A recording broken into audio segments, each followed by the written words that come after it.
إن في خلق السماوات والأرض واختلاف الليل والنهار والفلك التي تجري في البحر بما ينفع الناس وما أنزل الله من السماء من ماء فأحيا به الأرض بعد موتها وبث فيها من كل دابة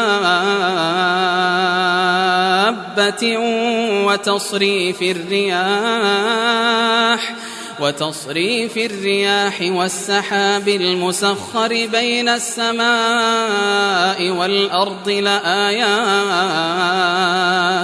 لآيات لقوم يعقلون ومن الناس من يتخذ من دون الله أندادا يحبونهم كحب الله والذين آمنوا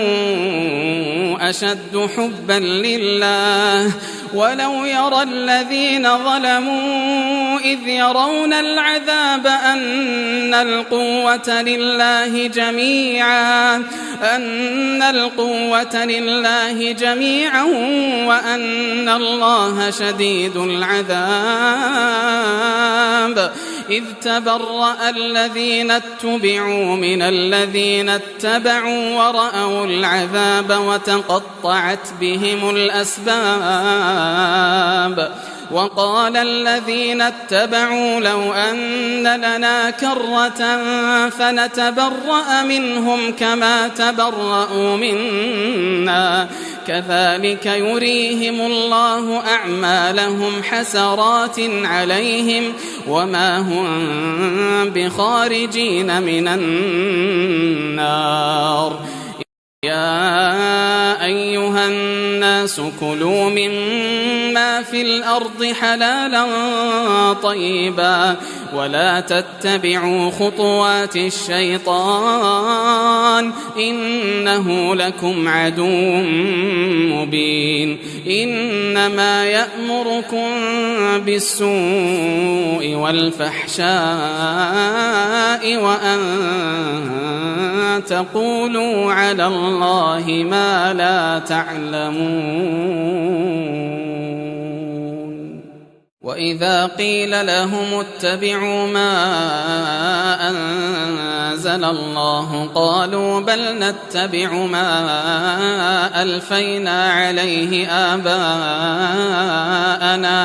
أولو كان آباؤهم لا يعقلون شيئا ولا يهتدون ومثل الذين كفروا كمثل الذي ينعق بما لا يسمع إلا دعاء ونداء صم بكم عمي فهم لا يعقلون يا أيها الذين آمنوا كلوا من طيبات ما رزقناكم واشكروا لله إن كنتم إياه تعبدون إنما حرم عليكم الميتة والدم ولحم الخنزير وما أهل به لغير الله فمن اضطر غير باغ ولا عاد فلا إثم عليه إن الله غفور رحيم إن الذين يكتمون ما أنزل الله من الكتاب ويشترون به ثمنا قليلا أولئك ما يأكلون في بطونهم إلا النار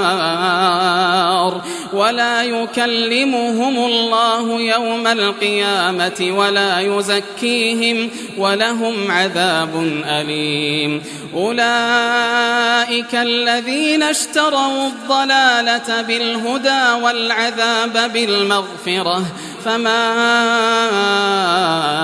أصبرهم على النار ذلك بأن الله نزل الكتاب بالحق وإن الذين اختلفوا في الكتاب لفي شقاق بعيد.